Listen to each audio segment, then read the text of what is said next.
Hello ladies and gentlemen, and welcome back to my channel for another Hot Toys Deadpool and Wolverine 1/6 scale figure unboxing and review. Today we are completing the Deadpool family in 1/6 scale. With the release of Kidpool, she's joining the ranks alongside Deadpool, Ladypool, Babypool, and Dogpool. I literally could not be more excited to get this piece out here. But before we do that, I got mine at a discount from Pop Collectibles. I've popped a link to their site in the description, along with the discount code Justin's Collection, for 5% off your order if you decide to buy from them. As always, do your own research, make sure you're comfortable before buying. If you're heading down to the description, why not hit that subscribe, bell notification icon, and join button, so you're notified as soon as brand new Deadpool and Wolverine content goes live. One of the good things about Hot Toys being very consistent with the look of Deadpool and Wolverine figure boxes is that we don't really have to spend a lot of time discussing the nitty-gritty, all of the little details, because if you've seen any other Hot Toys Deadpool and Wolverine figure reviews, you've likely seen this box art. As for the box art, Kidpool up front, not the figure. This looks like a shot from maybe a costume test or something. Then we've got the claw marks in the background behind Kidpool, and a very dark tinted translucent plastic inlay inside those claw marks.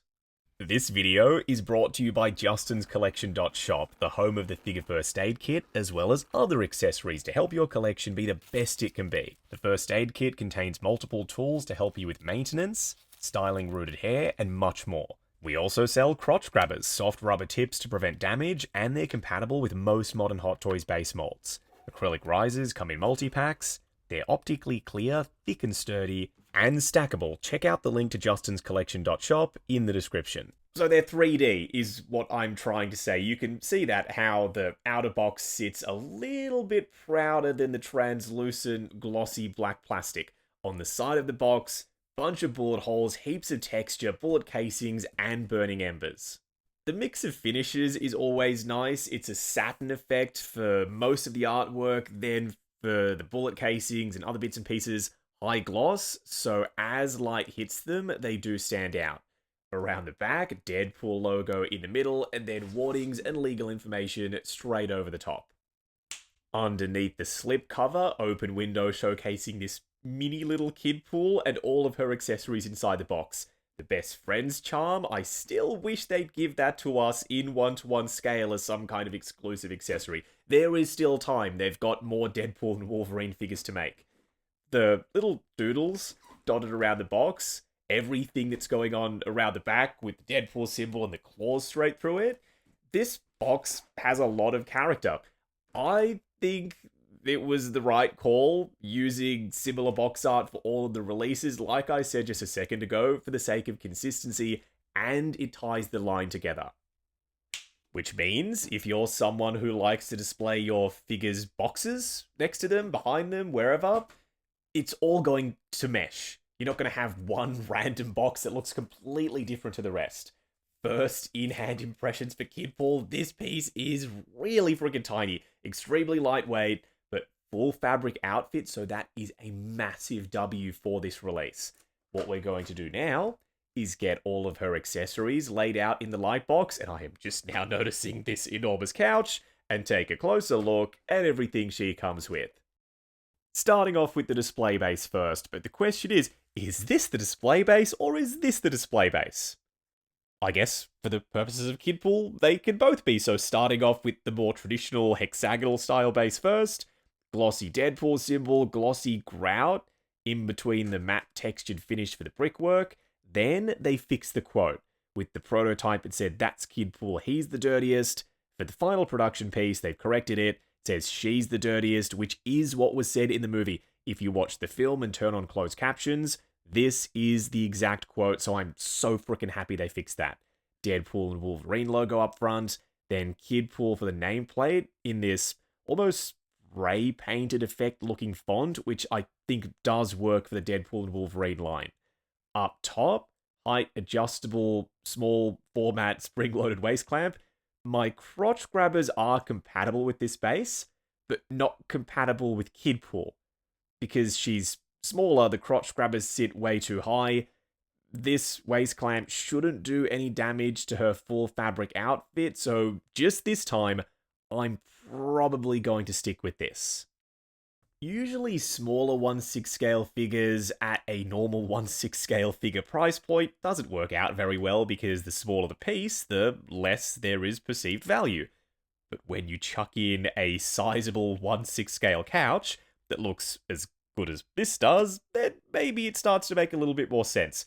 This, visually speaking, is very impressive. Like the sunken cushions conveys that this is a well-loved, well maybe not well-loved given the state of it, but well-used couch, and when you pop figures on it, it will come across as though their weight is actually being put on the cushions. They're simulating that effect. There's wrinkling and heaps of texture, and all of the battle damage.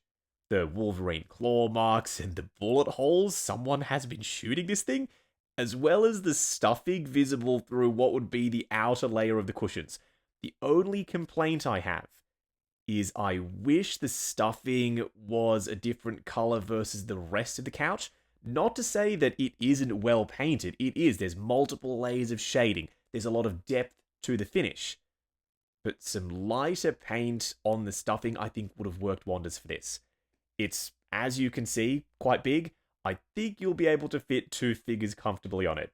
It's also detailed all the way around with more scratches and battle damage on the back. There's 4 feet on the bottom, so it will be slightly elevated on the shelf. When it comes to weapons, we get Kidpool's katanas. Sculpted plastic, it would have been so nice to go back to metal katanas, but I don't think that's ever going to happen. I'm starting to accept that as being a reality, but I'm not quite there yet. The blades are done in gunmetal, then we've got matte black, some red, shiny metallic gold on various other bits for the handles. They slot so smoothly and satisfyingly into the sheaths as part of Kidpool's backpack. This is all sculpted plastic. I feel it's the only way to do what they were trying to do and keep everything solid. If they were to make this out of fabric, still possible. It would have been cumbersome to work with. The sheaths would have been moving around. This was the best option, I think. The straps are also PVC plastic. And the benefit of this being a sculpted piece is that it's also pretty weighty. So when you pop this on Kidpool's back, it should hang down naturally rather than riding up like some fabric backpacks do. As far as 1/6 scale water pistols go, these are perfect. They're immaculate. They look bloody fantastic. Translucent green/yellow tinted plastic. Then we've got all of the internal workings with the straw and the mechanism that would pump water out the barrel. The cap up top, you'd remove that to fill these things up, as well as the red triggers. Then we've got little Deadpool logos on the bottom. Hands down, 100% of the time, I will be having Kidpool holding these in the display. Kidpool comes with maybe the most amount of eyes of any Deadpool release so far, which means you can mix and match and create various different expressions. Let's go through them. Standard eyes already installed on her right out of the box. Then we've got happy ones, shocked ones, squinted ones, and lastly, sad ones. I'm not sure which set of eyes I'm going to go with long term. We'll just have to try them out, then I'll let you know a little bit later. And lastly, a full array of hands. There's not much detail on them. We've got the armor plating and the black sections contrasting against the red. The wrinkling is fine, just more mesh texture would have been nice to see. Trigger finger hands. These are pretty small hands, but prying the fingers open to pop the 50 cal water pistols in there shouldn't be overly difficult to do, even without heating them up first, and they don't feel fragile either. Same thing with the gripping hands, prying the fingers open. Getting purchase on those fingers kinda tricky, but once you can wedge your thumb under there, yeah, it's easy as. Splayed out finger open palm hands with the fingers curled in a bit. And then could be my favorite of the hands, the gesturing ones, thumbs up and a finger gun hand.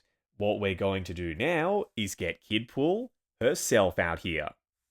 Standing straight up and down in the light box, no crazy poses or accessories or anything like that. Well, except for the backpack and the katanas and the pistols. But other than that, it's just Kidpool standing there on the turntable. This figure is so much fun. It's not perfect. We've got things to discuss. But what it brings to the table in terms of accessories and proportions and posability and presence, yes, presence, even though this is a small figure, I think if you've got this piece on the way, you are going to be over the moon with it when it arrives. Because I know that I sure as shit am. Up close and personal, more zoomed in than usual with my camera because Kidpool isn't the largest figure in the world. Starting off with her head sculpt, the mask is brilliant. The stitching, how it looks like the fabric is pulling and wrinkling in certain areas, the texture as well as the bottom bit for the mask, it flares out as though this is a baggy mask that Kidpool has stitched together then pulled over the top of her face. The interchangeable eyes work in the exact same way as always. You push the top in, then you can slide them out. They're held in place with magnets quite securely, and you can mix and match. Standard eye on the right side and happy eye on the left. I still don't know which set I'm going to rock, although now I'm seeing both of the happy eyes on Kidpool. Yeah, leaning towards this. Shocked eyes aren't bad for certain poses. Not my go-to. Still glad they're included. The squinted ones, she's insulting someone. They work for that. Or if you pop one of the normal eyes in on one side, it comes across as though she's squinting, aiming down the sights of one of her water pistols.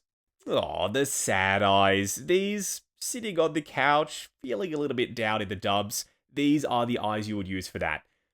Now that I've tried them all out on Kidpool, I'm leaning towards the happy ones as my go-to set, with the normal eyes coming in a close second. Okay, back to stock. Popping the hood on over the mask, there is that little dongle that sticks out on the back of the mask, like Deadpool always has. I had the hood wedged under the straps for the backpack, keeping it in place. Kidpool can wear it. It's wide around the front, and it doesn't ride up like normal 1/6 scale hoods do. I don't know if that's because of the way they've stitched it, or the style of fabric combined with the wires. Kidpool wearing the hood, this actually looks surprisingly great. But how do you take it off now that I have removed it from the underside of the backpack? Not easily. You could use the wires to shape it, and I don't mind how it's flared out around the sides of the head sculpt like that. The backpack, being as heavy as it is, it still rides up a little, but not as much as fabric backpacks do. When you pull it down, as you just saw me do, it does lock in place. And you've got access to the katana still poking out over Kidpool's shoulders. It adds some visual interest. The outfit is comprised of multiple layers. We've got the hoodie vest over the top of a long sleeve shirt, all soft flexible fabric, working pocket up front, and a screen printed Deadpool symbol on the front of the shirt with this blood splatter effect over it.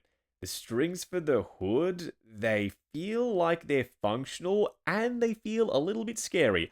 I wouldn't want to tug on either of these too much because then the string could easily get lost on the inside of the hood. The belt is sculpted plastic, the holsters quite well textured with the rivets sculpted in, grey speckling around the edge, as well as sculpted stitching. The pistols slide in there with a lot of friction. Once you push them in, they are not coming out on their own. I just realized something. There's no pleather on Kidpool. Historically speaking, this belt, Hot Toys being Hot Toys, would have been made of pleather. It's sculpted plastic. They have used durable materials everywhere. There's a chance that this chest symbol could crack. It's a thick print. I don't think that's going to happen. Just be mindful of how you're posing, Kidpool. Don't put too much pressure on the ankle joint specifically. We will talk about that more later. But everything else feels durable and feels like it's going to last. We've got some working pockets around the back. Underneath the holsters, there's some working pockets at the front too, so you can have Kidpool's hands in her pockets. Sculpted plastic knee pads, you can move them around and adjust them. They're on elastic straps. Lastly, the pretty small, cute-looking shoes, weathering around the edge. Heaps of weathering on the bottom, as well as little separate sculpted laces. They're a soft-ish plastic. It feels like there almost could be a toe joint inside. I can't get it to lock in place though, so I don't want to say that for sure. For a quick side-by-side comparison, there it is. This is the shot that I'm sure we've all been waiting for, me included. I could not wait to put this together. We've got Deadpool, Ladypool, Dogpool, Babypool, and Kidpool. For those of you who don't know, this is sort of the Reynolds family as Deadpool characters. Ryan as the man himself, then we had Blake Lively doing the voice for Ladypool, then their kids as Kidpool and Babypool. Dogpool, kind of a separate thing, but nevertheless, this makes me so happy seeing this full crew now assembled in 1/6 scale. Going over articulation, she's so little. This custom body, I don't know how anything is going to move or work on this because it's bespoke to Kidpool, I believe, starting off with her head sculpt, ball joint on the underside of the mask, allowing the head to look forward to there, up to there. The bottom part that flares out gets in the way a bit, I feel, but it's accurate, so I understand why they did it. Swivel, and some pivot side to side. Arms will go out to there at the shoulders, full fabric outfit, so nothing is really getting in the way. Forward and back on friction joints, butterflies at the shoulder that hinge up and down. Swivel at the bicep, double bend at the elbow going past 90, then for the wrist peg, it's a hinge and swivel. Torso crunching forward to there, but it springs back on my copy, which is strange. Going back to there, limited by the backpack, swivel, and some pivot side to side. Legs will go forward to there. The pants are a little hard to work with, but that's about enough range for me, I guess. Going out to there, swivel at the upper thigh. Double bend at the knee, getting you to 90. It looks like it's a single bend. Trust me, it's not. That's one joint, then the second joint takes over. And for the ankles, not double ball pegs, hinges and swivels. We'll discuss this in the pros and cons segment, but they're good for forward and back, rotation, some tilt because they're plugged into the foot at an angle. I still think double ball pegs are the best option for 1/6 scale ankle pegs. Moving on to the 3 cool and 3 annoying things, and I know I should move on from wanting die-cast swords, but I just can't do it. Plastic swords with Kidpool, they're thin, they're small, they're fragile. If these were die-cast, I think they would have felt a lot better and they would have been less fragile. The second annoying thing is, why are we using hinges and swivels as ankle joints? They break. We know they break. Deadpool. People's figures were arriving with broken ankle pegs. These, they're too prone to snapping under pressure. Double ball pegs, I've never had one of those break on any of my 1/6 scale figures. The third annoying thing is something to watch out for when posing. Double bend elbows and knees, they are proper double bend joints and they go to 90 fine. But when you want to go further than that, it feels like you're fighting them. It's not the most comfortable joint to use, let's just say. The first cool thing, the water pistols. Not just because of the internals being on display, but that's a big part of it. The color, the translucent plastic, and the fact that it's just so unique. I've never had water guns in 1/6 scale before. The second cool thing, the largest of all of the cool things, is the couch. I want more 1/6 scale furniture. What it allows you to do in terms of creative posing, you can have so much fun with this. And then the way it looks, how it's sculpted, how it's painted, how it's textured, visually speaking, when you pop figures on it, it looks even better, but even on its own, quite impressive. Wrapping up on Hot Toys Kidpool based off her appearance in Deadpool and Wolverine. If you're collecting the Deadpool and Wolverine line, you sort of have to get this, I think. Because the opportunity to have the Reynolds family as Deadpool characters in the collection, in the display, too good of an opportunity to pass up. At least it was for me. This figure on its own is still, say you don't have Deadpool and you don't have Ladypool yet, you are going to have a blast with this. The full fabric outfit means you can pose the shit out of it. and the accessories are so much fun, especially those water pistols. So at the end of this video, it might not be the best figure in the Deadpool and Wolverine line, but it is one of the most enjoyable figures that I have had the pleasure of working with in a while. This review has been pure joy for me, and genuinely, if you've ordered this or if you plan to order it, you are going to be chuffed when it arrives. Now, I got mine at a discount from Pop Collectibles. I've popped a link to their site in the description, along with the discount code Justin's Collection, for 5% off your order if you decide to buy from them. As always, do your own research, make sure you're comfortable before buying. If you're heading down to the description, why not hit that subscribe, bell notification icon, and join button if you like the sound of seeing your name in the end credits of my reviews. Like, comment, and subscribe. We'll catch you in the next video.